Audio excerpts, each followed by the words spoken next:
आज है 19 जुलाई और 19 जुलाई 2020 के करंट अफेयर का पर्टिकुलर वीडियो है ये। आशा करता हूं आप सभी बहुत अच्छे होंगे। मेरा नाम है सुनील। स्टार आईक्यू एजुकेशन परिवार में आप सभी का हार्दिक अभिनंदन, स्वागत करता हूं।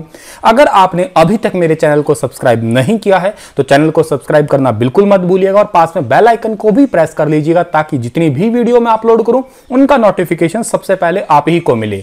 अगर आपको मेरे द्वारा पढ़ाए गए सभी लेक्चर का पीडीएफ फाइल चाहिए तो आप मेरे Telegram channel star IQ PDF को ज्वाइन कर लीजिएगा। स्टार आईक्यू क्विज के नाम से मेरा एक टेलीग्राम ग्रुप भी है, आप उसे भी ज्वाइन कीजिएगा फॉर क्विज और अपने फ्रेंड्स को भी उसमें ऐड करिएगा। आप मुझे फॉलो कर सकते हैं फेसबुक पे और इंस्टाग्राम पे भी, इन आईडीज पे।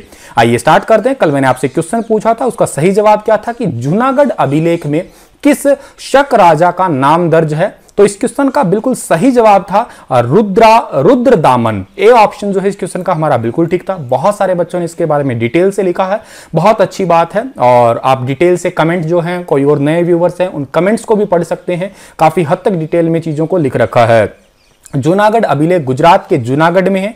जूनागढ़ सबसे ज्यादा फेमस है गिर जंगलों के लिए। यहाँ पे एसिटिक लायन रहते हैं, एशियाई शेर रहते हैं और वो केवल भारत के जूनागढ़ और के अलावा जो है दक्षिण अफ्रीका में पाए जाते हैं, बाकी दुनिया में वो है ही नहीं है। इसमें शक राजा रुद्रदामन का नाम आता है। इसमें वर्णन है कि सुदर्शन झील का पुनर्निर्माण रुद्रदामन ने करवाया था और मौर्यों द्वारा ये झील जो है निर्मित थी।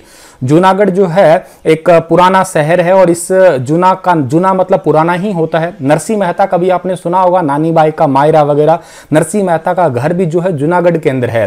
राजा अशोक का भी यहाँ पे जो है एक अभिलेख वगैरह वो भी मिलता है, हालांकि वो अभी तो टूट गया है लेकिन फिर भी वो स्थित है यहाँ पे। भगवान शिव का गढ़ गिरनार पे एक मंदिर भी है, 9,999 सीढ़ियों पे एक ऊपर मंदिर है। प्रैक्टिकली वहां पे मैं 3-4 बार जा चुका हूँ, 10,000 सीढ़ियों को चढ़ के भगवान शिव का ऊपर जो है मंदिर भी है। तो काफी अच्छा शहर है जूनागढ़, आप कभी जाइएगा। यहाँ पे ऐतिहासिक शहर है, यहाँ पे काफी सारी चीजें हैं जो हमारे एग्जाम पॉइंट ऑफ व्यू से भी इंपॉर्टेंट है। आइए जानते हैं आज का पहला क्वेश्चन क्या है कि हाल ही में प्रधानमंत्री स्वनिधि यानी कि आत्मनिर्भर निधि को लागू करने में कौन सा राज्य सबसे आगे रहा है। तो recently which state has been at the forefront of implementing the Pradhan Mantri Svanidhi योजना। तो इंप्लीमेंट करने में सबसे आगे रहा है मध्य प्रदेश। बी ऑप्शन जो है इस क्वेश्चन का हमारा बिल्कुल ठीक रहेगा।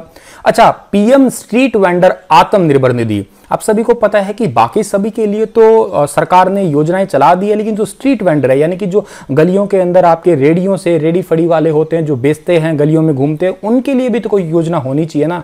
तो उन छोटे मोटे दुकानदारों के लिए जो है उनको छोटी राशि का कर्ज उपलब्ध करवाने की ये योजना है। इस कर्ज देने की योजना में भारत के सभी राज्यों में मध्य प्रदेश जो है वो आगे है।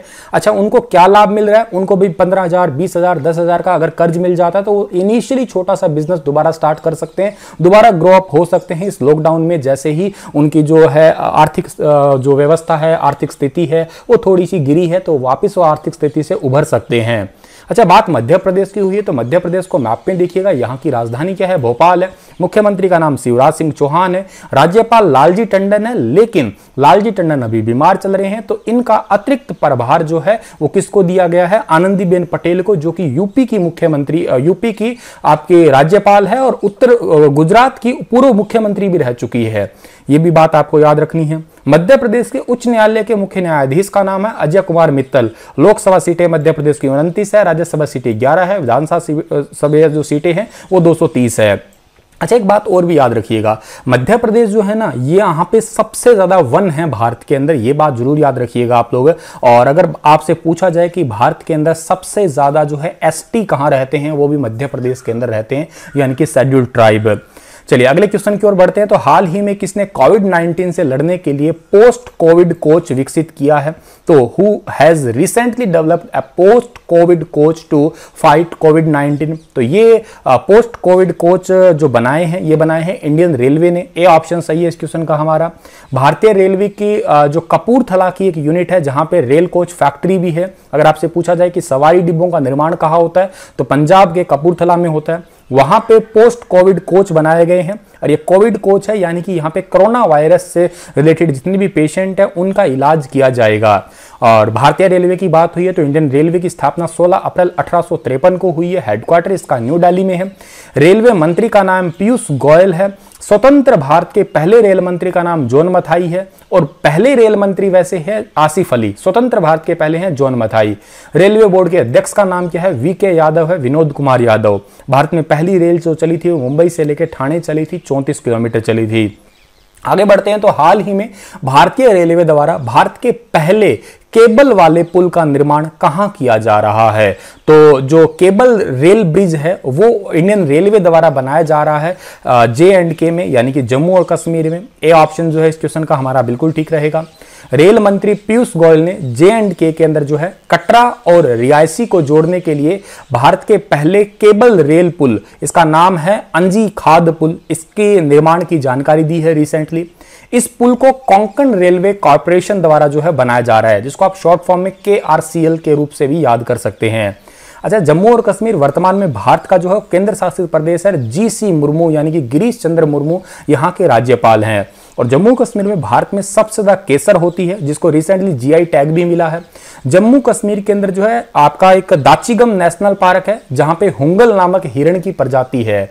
जम्मू कश्मीर में एक श्रीनगर है, श्रीनगर झेलम नदी के किनारे है। ये भी इंपॉर्टेंट पॉइंट है जो आपको याद रखना है। आगे बढ़ते हैं तो हाल ही में किस एयरपोर्ट पर भारत की पहली संपर्क रहित कार पार्किंग बनाई गई है? Contactless car parking has been built at which airport in India? तो ये बनाई गई है हैदराबाद के अंदर, और बहुत इंपॉर्टेंट क्वेश्चन भी रहेगा आपके आने वाले एग्जाम्स के लिए ये, ठीक है। अच्छा, ये कॉन्टेक्टलेस बनाई गई है तो इसमें अंदर होगा क्या? तो बेसिकली क्या है कि इसके अंदर RFID लगा होगा, यानी कि रेडियो फ्रीक्वेंसी आइडेंटिफिकेशन टैग लगा होगा, जो कि आपको बिना किसी पैसे दिए प्रीपेड रिचार्ज, जैसे हम लोग फास्ट टैग वगैरह पे जाते हैं ना, तो अपने आप जो है ये फास्ट टैग के ओपन हो जाएंगे। इससे होगा क्या सिंपली कि आपको पैसे नहीं देने पड़ेंगे, अकाउंट से ही पैसे कट जाएंगे, तो कोई किसी पर्सन की जरूरत नहीं पड़ेगी, सारा ऑटोमेटिक सिस्टम होगा। इससे कोरोना वायरस और या भविष्य में आने वाले किसी भी इन्फेक्टेड वायरस बैक्टीरिया से बचा जा सकता है। हैदराबाद का जिक्र हुआ तो हैदराबाद 2 राज्यों की राजधानी है वर्तमान में, आंध्र प्रदेश की और एक तेलंगाना की। हालांकि आंध्र प्रदेश की राजधानी आने वाले समय में जो है वो कौन सी बन जाएगी? अमरावती बन जाएगी। आंध्र प्रदेश को भारत में अंडों की टोकरी कहा जाता है। एशिया की अंडों की टोकरी जो है वो आंध्र प्रदेश को कहा जाता है, हैदराबाद को कहा जाता है भारत के अंडों की टोकरी। आप थोड़ा सा इसे याद कर लीजिएगा, ठीक इस तरीके से याद करिएगा। आंध्र प्रदेश को भारत के एशिया के अंडों की टोकरी और हैदराबाद को भारत के अंडों की टोकरी कहते हैं हम लोग। हैदराबाद को या आंध्र प्रदेश कहिएगा आप लोग, ईज ऑफ डूइंग बिजनेस में नंबर 1 है, यानी कि बिजनेस करने के मामले में कोई फॉरेन की कंपनी आगे बिजनेस करती है तो उस मामले में ये नंबर 1 स्टेट है इंडिया का। 2 नंबर पे तेलंगाना है, 3 नंबर पे हरियाणा है। चलिए आगे बढ़ते हैं हम लोग। तो हाल ही में किस देश ने APS या AP-STAR 6D जो दूर संचार उपग्रह है उसका सफलतापूर्वक प्रक्षेपण किया है? Which country has successfully launched AP-STAR 6D telecom satellite recently? तो ये टेलीकॉम सैटेलाइट जो कि आपको फोटो में दिख रहा है, ये चाइना ने ही अभी रिसेंटली जो है इसका प्रक्षेपण किया है या सक्सेसफुली लॉन्च किया है इसे। बी ऑप्शन सही है इस क्वेश्चन का हमारा। चीन ने अपने सिजांग सैटेलाइट लॉन्च सेंटर से जो है 3B कैरियर रॉकेट के जरिए AP-STAR 6D कम्युनिकेशन सैटेलाइट या टेलीकॉम सैटेलाइट जो है इसका सक्सेसफुली लॉन्च किया है इसको। अच्छा, इस टेक्नोलॉजी से क्या होगा क्या कि कम्युनिकेशन में, इंटरनेट में, नेविगेशन में बहुत ज़्यादा हेल्प मिलने वाली है। बात चाइना की हुई है तो मैप में देखिएगा ये है चाइना। चाइना का ये मैप में आपको वुहान सिटी दिख रहा होगा। इस वुहान से ही ये कोरोना वायरस स्टार्ट हुआ था सबसे पहले। चाइना की कैपिटल बीजिंग है और बीजिंग वो शहर है दुनिया का सबसे पहला जहां पे सबसे पहले 5G इंटरनेट आया था। शहर है, याद रखिएगा, दुनिया में पहला देश साउथ कोरिया है। एरिया यहाँ का कितना है? 9.59 मिलियन वर्ग किलोमीटर है। दुनिया की सबसे ज्यादा जो भाषा बोली जाती है उस भाषा का नाम मंडारिन है या चीनी भाषा है, वो चाइना की ही है। राष्ट्रपति शी जिनपिंग है और करेंसी का नाम रिनमिनबी है। अगला क्वेश्चन पढ़ते हैं। तो हाल ही में केंद्रीय मानव संसाधन विकास मंत्रालय ने डिजिटल शिक्षा के लिए कौन से दिशा निर्देश जारी किए हैं? तो recently human resource development ministry has issued which guidelines for digital education? तो डिजिटल एजुकेशन के लिए न्यू गाइडलाइन जारी की है प्रज्ञाता के नाम से। सी ऑप्शन जो है इस क्वेश्चन का हमारा बिल्कुल ठीक रहेगा। और ये प्रज्ञाता के नाम से दिशा निर्देश जारी किए हैं। इसके अनुसार क्या होगा कि प्राइमरी से पहले के जितने भी स्टूडेंट हैं उनके लिए ऑनलाइन स्टूडेंट जो है वो 30 मिनट से अधिक नहीं पढ़ा सकते हैं। ऑनलाइन क्लास उनकी जो है 30 मिनट से ज्यादा नहीं होगी। इस प्रज्ञाता दिशा निर्देश के द्वारा यही बात बताई गई है। ह्यूमन जो रिसोर्स डेवलपमेंट डिपार्टमेंट है इसके मंत्री का नाम रमेश पोखरियाल निशंक है। स्थापना इसकी 26 सितंबर 1985 को हुई है। हेडक्वार्टर इसका कहां पे है? न्यू दिल्ली में है। हाल ही में ब्रह्मा वासुदेव का निधन हो गया है। वह किस कंपनी के चेयरमैन थे? तो ब्रह्मा वासुदेव जो है वो हॉकिंस कुकर के, आप लोगों ने अपने कुकर को देखा ही होगा, घर पे आपके कुकर होंगे, और ये कंपनी जो है हॉकिंस, इस कंपनी के जो चेयरमैन है ब्रह्मा वासुदेव, इनका अभी हाल ही में निधन हो गया है। 1968 में कंपनी के बोर्ड का वाइस चेयरमैन और प्रबंध निदेशक इन्हें बनाया गया था।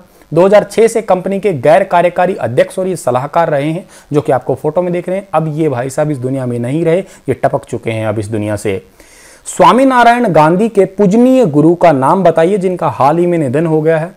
तो इनका नाम है आचार्य स्वामी श्री महाराज। ए ऑप्शन सही है इस क्वेश्चन का हमारा। अब ये भी इस दुनिया में नहीं रहे हैं, ठीक है। आचार्य स्वामी श्री महाराज जो कि स्वामीनारायण गांधी के जो व्यक्ति थे, अभी इस दुनिया में नहीं रहे हैं, इस दुनिया से चल बसे हैं। भगवान इनकी आत्मा को शांति दे भाई, दोनों की आत्मा, पिछले वाले दिन दोनों की। उस व्यक्ति का नाम बताइए जो दक्षिण अमेरिकी देश सूरीनाम के नए राष्ट्रपति बने हैं। तो दक्षिण अमेरिकी देश सूरीनाम के नए राष्ट्रपति बने हैं चंद्रिका प्रसाद संतोखी। ए ऑप्शन सही है इस क्वेश्चन का हमारा, चंद्रिका प्रसाद संतोखी। ये नाम लड़कियों वाला लग रहा है, लेकिन है ये भाई साहब आदमी, देख लीजिएगा, ठीक है। ये सूरीनाम के राष्ट्रपति बने। तो सूरीनाम के बारे में जिक्र करते हैं, ये मैप में देखिएगा। यहाँ की राजधानी क्या है?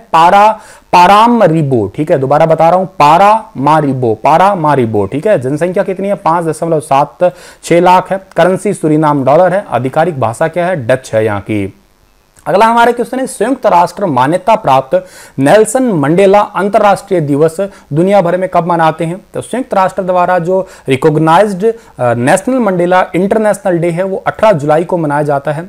और नेल्सन मंडेला आपको फोटो में दिख रहे थे, इन्होंने ही जो है रंग भेद के खिलाफ आवाज उठाई थी, और इन्हें जो अफ्रीका के गांधी के रूप में भी जाना जाता है। ये बहुत इंपॉर्टेंट है। इन्हें भारत रत्न पुरस्कार से भी सम्मानित किया जा चुका है, इंडिया की तरफ से भी। तो ये बात आपको अच्छे तरीके से जो है याद रखनी है। आज के करंट अफेयर इतने ही थे। आप लोगों के लिए क्वेश्चन है कि अफगानिस्तान का हेलमंद प्रांत किसकी खेती के लिए प्रसिद्ध है? पहला है तंबाकू, दूसरा है अफीम, तीसरा है गेहूं, चौथा है कपास। और इस क्वेश्चन को डिटेल से बताइएगा, बहुत इंपॉर्टेंट क्वेश्चन है। अफगानिस्तान के बारे में लिखिएगा और किसकी खेती करता है, कितने % खेती होती है दुनिया भर में, आप बताइएगा। मोस्ट इंपॉर्टेंट क्वेश्चन है, मैंने इसे सीजीएल में कई बार देखा है, तो अच्छे से इसे समझ के लिखिएगा। धन्यवाद। हंसते रहना, मुस्कुराते रहना। कल फिर हाजिर रहूंगा लेटेस्ट अपडेट के साथ में। तब तक के लिए जय Hind, thank you, love you बच्चों, नमस्कार।